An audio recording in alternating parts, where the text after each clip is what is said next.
Welcome back. You're watching the World Report on NDTV. Let's get you the latest when it comes to Russian President Vladimir Putin, who's called for the US tech giants like Microsoft and Zoom to be throttled in Russia, accusing them of acting against national interests.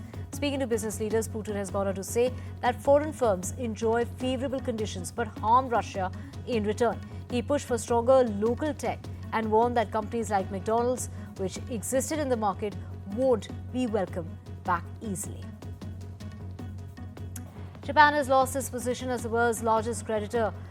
This is the creditor nation for the first time in 34 years, falling behind Germany even as its net external assets hit a record high in 2024. Japan's net external assets have reached over 533 trillion yen last year, rising about 13% from the previous year based on government data.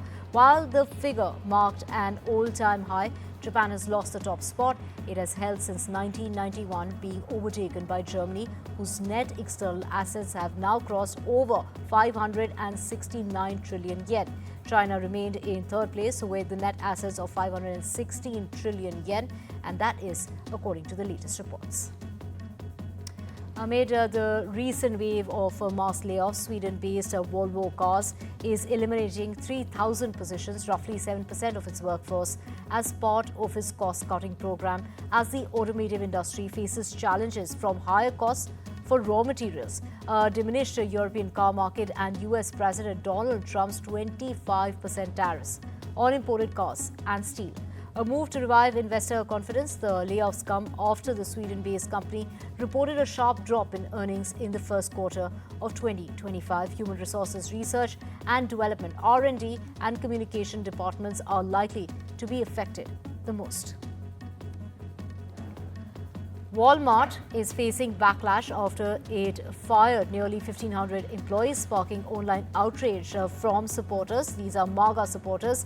Now, critics falsely accuse the company of replacing American workers with H-1B visas. These are the holders of those visas, specifically targeting Indian origin CTO Suresh Kumar.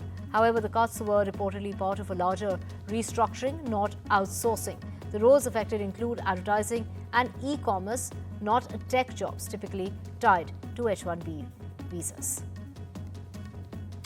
Southwest Airlines has said that it will charge $35 for one checked-in bag and $45 for the second, except for certain elite customers, bringing an end to the airline's free luggage policy. The move formalizes Southwest's March announcement when the airlines had gone on to say that it would end its bags fly free policy by charging some customers as it looked for ways to shore up earnings.